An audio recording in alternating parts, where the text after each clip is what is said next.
Thank you very much for the opportunity of visiting the university. I'm much more a backroom boy there at CSIR. You heard all the gloom and doom being presented.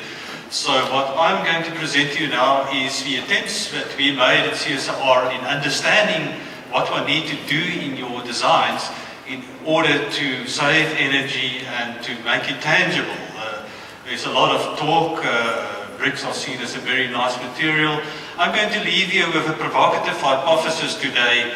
It's not so much about the material, it's about your mastery of your design vocabulary when you design green buildings. Now, on this slide you can see this date, 8 August 2012. Do any of you know what happened on that day? You can see the clouds here. It was quite a cold day. That's of course the day when it snowed last year in Pretoria, so I thought that was quite an experience for us, so I put it up there. Today I'll try and cover just the introduction to the subject, then very interesting subject, bioclimatic design, and then the responsive design approaches, and I'm going to take a case study of Bloemfontein specifically. Then just visit characteristics of air, the stuff that we breathe, but we take it so much for granted. Airflow around buildings, airflow within buildings, and then I'll draw a conclusion. Now, passive design from my point of view is certainly you consider the climate, you control comfort, heating and cooling without consuming fuels, you use the orientation of the building to control heat gain and heat loss. You use the shape of a building to control airflows, and I'll show you very nice examples of that. You use materials to control heat and cold. You maximize the use of free solar energy. You maximize the use of free ventilation and use shade, natural architecture to control heat gains. These are the factors that impact hugely on our experience of comfort in a building. And I just list them as part of your design vocabulary to know these things. Environmental factors are air temperature, air movement, humidity and radiation. Personal, and there's huge variation. There's metabolic rate, whether you sit still or whether you move, clothing insulation, and then also psychological factors. Different cultures experience temperature in different quantities. And then contributing factors that you can see there. Right, now when one looks at architecture currently in South Africa, especially in Pretoria, I made a tour of Pretoria and you saw all these buildings with massive amount of glass. And I just put this up that you can see how ineffective glass really is, even with your so-called very effective heat-absorbing glass or reflective glass. So one must very carefully consider where you use glass in architecture. I know it looks very nice in the architectural magazines and it wins competitions, but do consider where you use it and how you use it. This is just a brief summary of the measures one can take when you design passively. In winter you can minimize conductive heat flows. On the convective side you can minimize external heat airflows and minimize infiltration. And on the radiation side, you can promote solar gain basically. In summer, you've got to resist gains and you've got to promote losses. So a very important thing, listening to the previous presentations, is insulation is not the answer to everything. There might be cases where you don't want insulation. For instance, in Pretoria, we did simulations on that BASF house that my colleague mentioned. And if you have too much insulation on the floor, you actually catch the heat. If you don't have insulation on the floor in our particular climatic conditions in Pretoria, it acts as a heat sink, so you can get rid of that heat. So one's got to be very, very careful where you apply insulation and what your reasoning is behind that. These are now the factors known to us that you can use in your designs. And it's a massive vocabulary. It's not just a case of use brick or use this or use that. It is this vocabulary, and I'm going to quantify these factors. It's nice knowing about it, but it's very difficult really to quantify it and to know when to use which measure. The ones in bold that I have here are the ones that are particularly effective in the South African climates, but the others are of course also very important. Right, now this is a map that we created at CSIR in 2010. Now what happened is the SANS 204 standard had a 6-zone climatic map that is now currently in the standard. And my colleagues and I, we looked at this and we realized, sure, this map is very, very inaccurate. And we got hold of the best possible available data and we built this Kippen-Geiger map. Now this map consists of 60,000 cells of 20 years worth of precipitation and humidity information. So it's a very, very fine granularity. And for the first time we could observe the actual climatic regions currently in South Africa. And that gave us a lot of insights, and we're using this as a background to our current work to understand how you're supposed to react to the different climatic regions. Of the 30 Kippen-Geiger climatic regions in the world, we have 12 in South Africa. So it's quite a diverse country from that point of view. The map consists of functions of precipitation and humidity, as I said, and precipitation and temperature, not humidity. And the human comfort factors is more determined by humidity. But there's a very close correlation between precipitation and humidity, but it's do not always correlate. A good example, for instance, is Alexander Bay, where it's almost desert conditions, and it has a rainfall of about 40 millimeters per year maximum, but there's a morning mist. So there's a disconnect between precipitation and humidity. If one looks at a city like Pretoria, for the first time we could see there are actually 3 climates in Pretoria. So you can't talk about a Pretoria climate. In the north is a BSK type of climate, very similar to, it resembles Bloemfontein. Then the central parts is a CWA, that's a transitioning region. And then it moves on the southern side to a CWB, that is outspoken Highveld. So we have like 3 climates there, and you can't design in a similar way for these 3 climates because we're about a 2-degree difference on any given day, basically due to adiabatic lapse rate and other factors as well. Right, I'm quickly going to visit bioclimatic design. When I was at university, I taught us these things, but we didn't take it particularly seriously. The first really important work in this regard was done by Victor Olgay as way back as 1963. He had this square chart. On the left is temperature, the vertical scale, and the horizontal scale, humidity. I've just translated back to degrees centigrade so that you can just understand it a bit closer. And then he basically said there are various factors that you can apply to make it more comfortable within a particular building. And one of the measures you can take is you can induce air movement. Then it means you get a bit of evaporative cooling. If you sweat a little bit and there's air movement, you feel better. If it's on the colder side, you can bring in solar radiation. And the whole idea was to get within the comfortable envelope. There at the top you can see the amount of wind that if you move from that little red dot to get it back into the comfort zone would be about 1.5 meters per second if you can get that, and you can introduce a bit of moisture as well to get it more comfortable. On the right you can just see some characteristics of air. Air of course has a lot of density. At Johannesburg altitudes is about a kilogram per cubic meter. And then what I did there is also taught that at university way back when I was there. You can take the average temperature per month and then map it there, and you can get an idea of the characteristics of your particular climate. Very coarse method, but quite an effective method. You can see that the average temperatures are of course much lower than the comfort zone. It doesn't look like it's in the comfort zone because it's an average, so it gives the wrong picture from that point of view. Then one can go a bit further. Sorry, this is a bit small, but you can take a psychrometric chart. This is available from the web, and I loaded exactly the same averages for Pretoria on that particular chart. In this case, I'll come to Bloemfontein just now. This is what is used nowadays by mechanical engineers and architects that are interested in it, and it tells you much more about the climatic characteristics.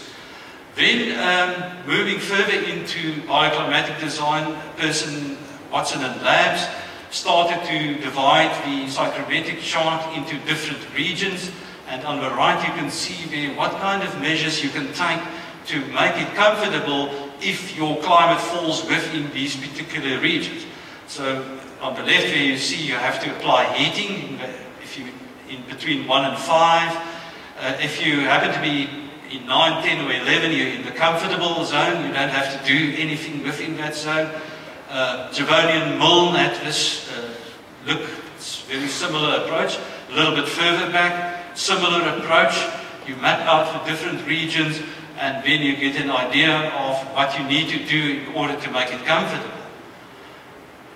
Here it is very interesting. The comfort zone was for the first time broken up into 2 regions. You can see there's a dark region, that's the human comfort zone, and then there's a dotted one to the right. And for the first time they distinguished between the fact that you can dress appropriately in winter, you wear a jersey, slightly heavier dressed. Summer you dress much lighter, and that brings in the concept of adaptive approach, where you adapt by dressing appropriately. You don't have to change the interior of the building that much, you dress appropriately. Right, and that line that you see varies. If you move beyond that temperature-wise, you've got to introduce shading. Right, and this is a modern product, Ecotech, that we occasionally use at CSIR, and I've just mapped out the Bloemfontein climate specifically. You can see a significant portion falls on the left of the psychrometric chart. The winters are quite cold here. You have temperatures of -4 this winter. So you can use passive solar heating to move that very cold into the comfortable region. You can use natural ventilation in that pink area. You can use lots of thermal mass if you're in that light blue area. You use light purge ventilation. Direct evaporative cooling, indirect evaporative cooling, so there's a huge number of measures that one can take. Right, this is a very, very interesting software product that we're also using occasionally, exactly the same data, but drawn into Climate Consultant, and there it actually quantifies the passive measures and the number of hours that it would be effective in a particular climate. I assume that you have good weather files available. It used to be quite scarce in South Africa. There are suppliers of these files, but without that it is really very difficult to quantify your responses. Now what we did now is to really figure out what one needs to do within a South African context. We first started with a very coarse analysis. You can see the Kippen-Geiger classifications on the left. You can see the breakdown in the kind of main climate types, and you can see that South Africa is really very arid, so we have water scarcity definitely. And then on the right we took 6 main factors or methods that one could use, and we roughly quantified that. But we weren't satisfied with that. We took it much further. You don't have to read this. We generated 40 detailed weather files for all the different Kippen regions, and at the top we went about and we quantified the number of hours that these measures would be effective in a particular climatic region.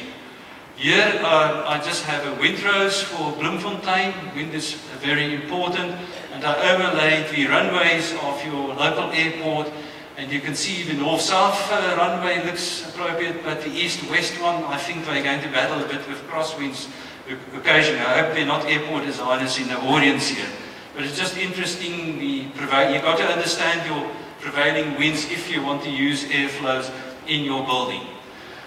Okay, now this is, I think, very interesting and also perhaps a bit of a provocative slide. I have a conventional masonry construction on the left. I've expressed it as a U value. U value, of course, is 1/R, so it is an indication of the actual transmittance of heat in watt per square meter K. In the middle, I have a very, I wouldn't say it's popular, but it's certainly gaining a lot of popularity nowadays, a lightweight steel structure, weighing it at 0.5, so it is actually quite good. And then on the right, U value of 0.23, I have an Emerson-free system, that is like the BASF system. So I think it just proves the point, it's not so much about material, it's about mastery of how you put it together, how you use it in your actual design. So one must be very careful of just jumping to conclusions. We did some studies also for different climatic regions where we just played between masonry and lightweight steel for different regions. On the left, you can see graphs that really express the amount of heating you would require. On the right, the amount of cooling you would require. And you can see in Bloemfontein, of course, there's more heating required than cooling. Right, and then we went further, did some studies. It's really a whistle-stop tour of the various things that we did. We applied the different thicknesses of ceiling insulation to a building, Neopor, a popular insulation. And we discovered beyond 150 millimeters, you don't gain significant benefits. One thing that one must bear in mind in South Africa, a lot of heat gains is through the ceiling because our sun is moving very much overhead, very high solar angles. So it gives a huge benefit just applying good insulation to your ceiling. Glass wool ceiling, we did a similar study. There's a break-even point around about 150 millimeters. Beyond that, you don't get much more benefit. And then a method that is not well known currently is to use roof absorbents, a white roof. You can literally paint it white, or you can use materials that have a very high roof absorbance. And that is hugely beneficial because you keep a lot of heat gain out of a building. And then increased roof void ventilation. When Llewellyn came from the Swartland, we used to have very nice attic ventilation, and it is hugely beneficial if you can remove the amount of heat from your attic. Hugely beneficial in summer. There's just a windrows. This is a study that we did in Pretoria. The Pretoria winds are predominantly east and west, and this building was orientated east-west, and so it is really very beneficial. And then wall insulation, of course, it's needless to say, but very often in lectures, just the walls are cited and people forget about the roofs and the other measures. Okay, let us quickly visit Bloemfontein specifically.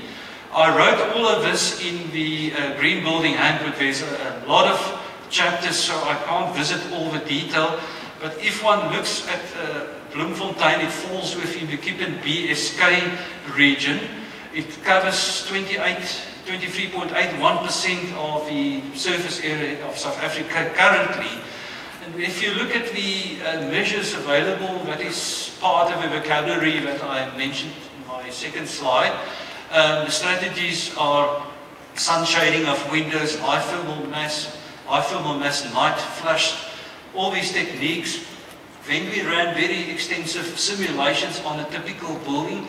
And for Bloemfontein, we found that about 1,623 hours per year, it would be comfortable. You don't have to do anything from a climatic point of view. Then what is very noticeable in South Africa, sun shading of windows, proper design of roof overhangs, or proper measures to protect the building from sun has a huge impact on the efficiency of your design from an energy point of view. In Bloemfontein, we think it's about 1,815 hours you can benefit by just doing that properly, understanding your solar angles.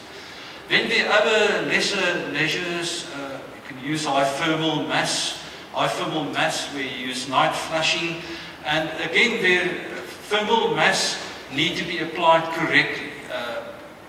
Often it's just seen as being in the walls, but if one designs it properly, sometimes you have to apply it on the inside so you get heat gains during the day in winter. you store the heat in this thermal mass on the inside of the building. Remember, it takes very, very long for the heat to move through a massive structure. So think about where you apply it. And then in dry climates like Bloemfontein, direct and indirect evaporative cooling is quite beneficial. The passive solar gains I've mentioned. And then you can also add a bit of humidification if the climate gets very dry. And this already takes you a very, very long way before you've even started to consider air conditioning.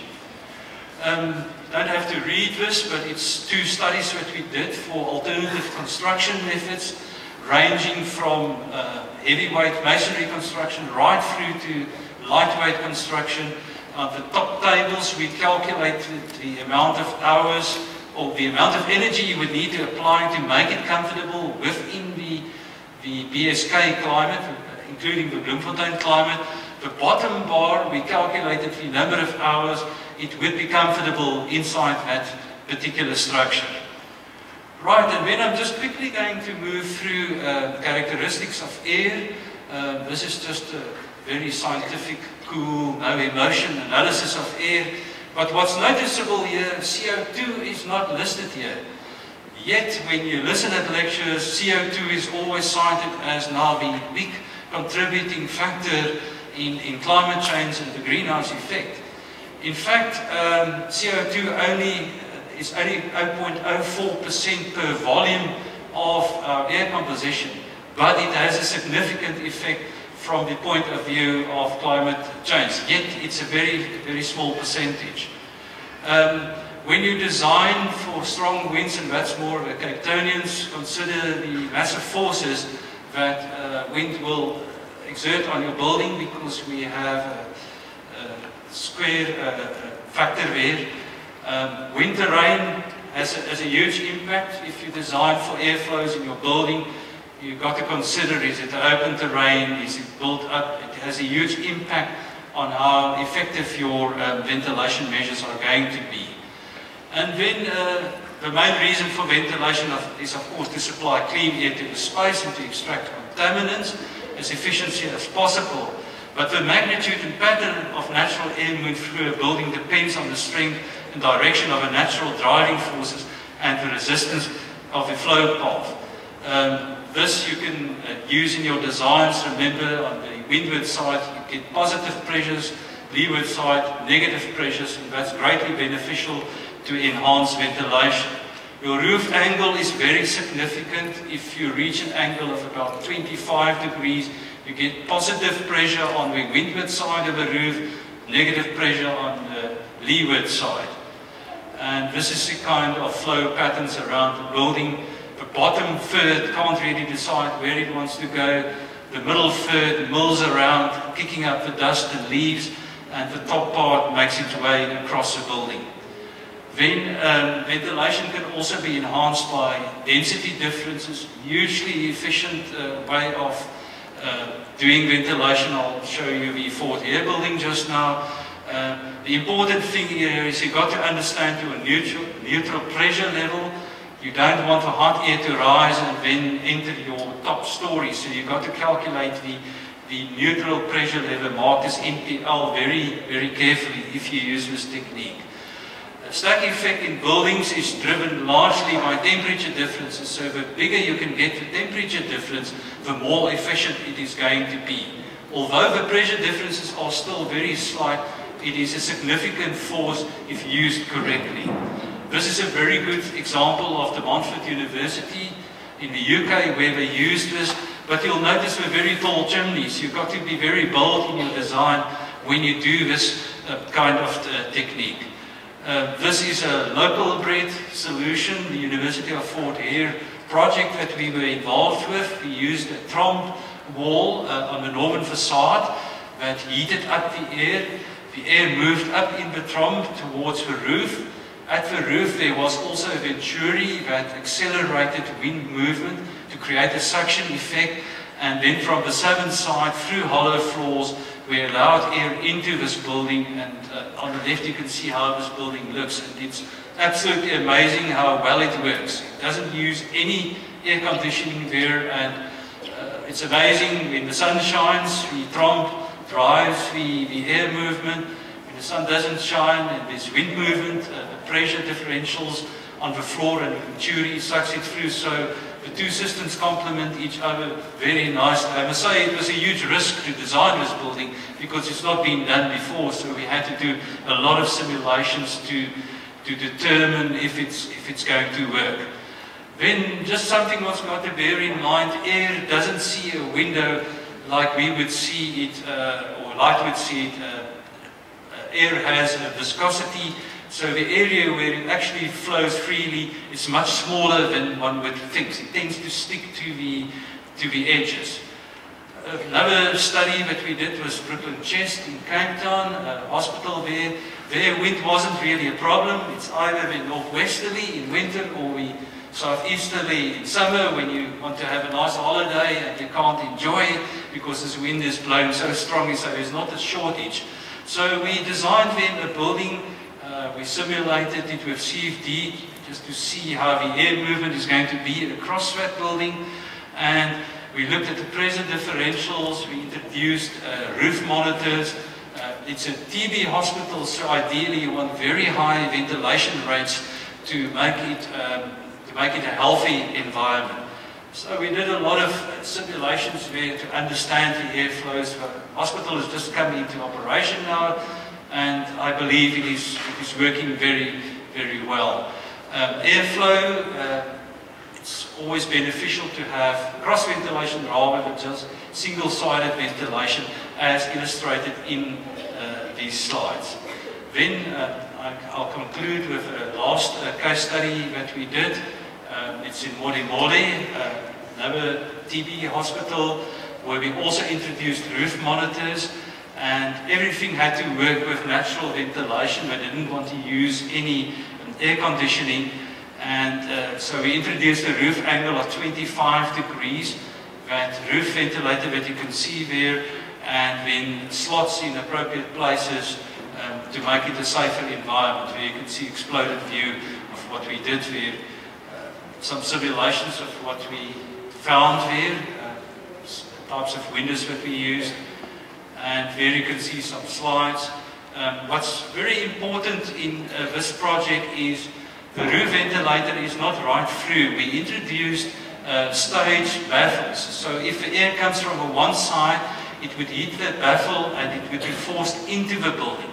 The other half of the building, we put the baffle on the other side, just to make it a bit more omnidirectional, and that was hugely effective, because if it was just a straight blow-through roof monitor, the air would basically just move in the inside and out on its other side without taking the contaminants along on the exit side.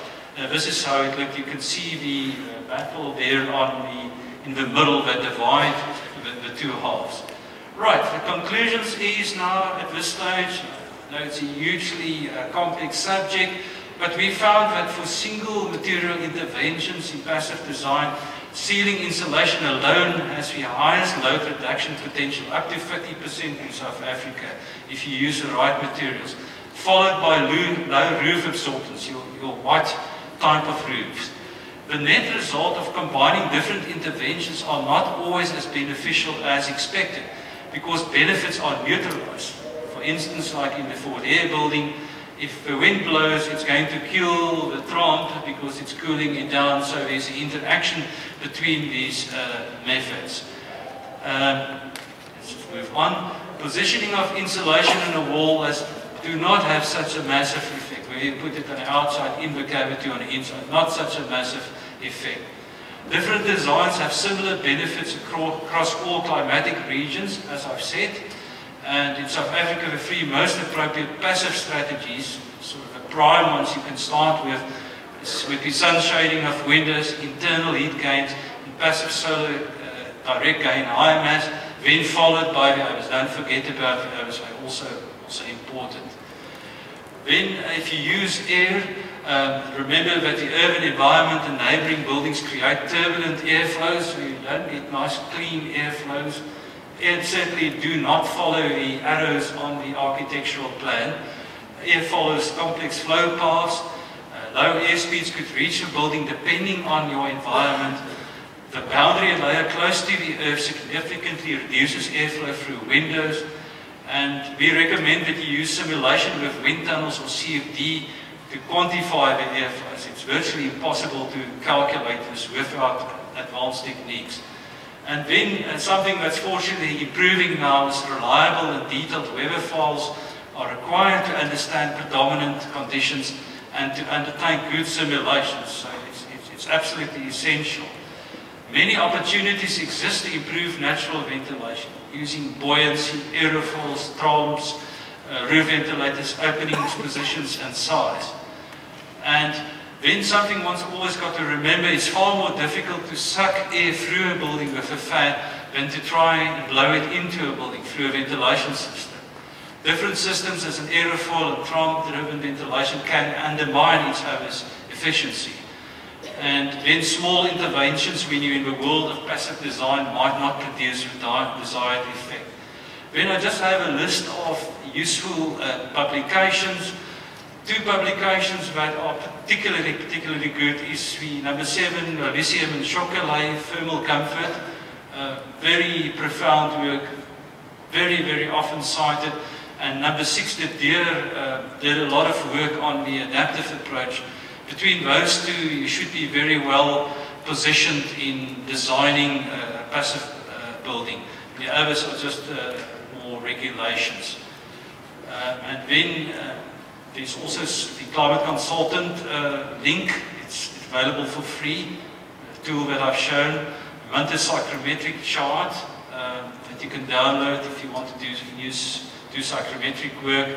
And then the Australian Your Home Technical Manual, also a particularly useful manual for passive design techniques. I think I've said all of this. Thank you very much.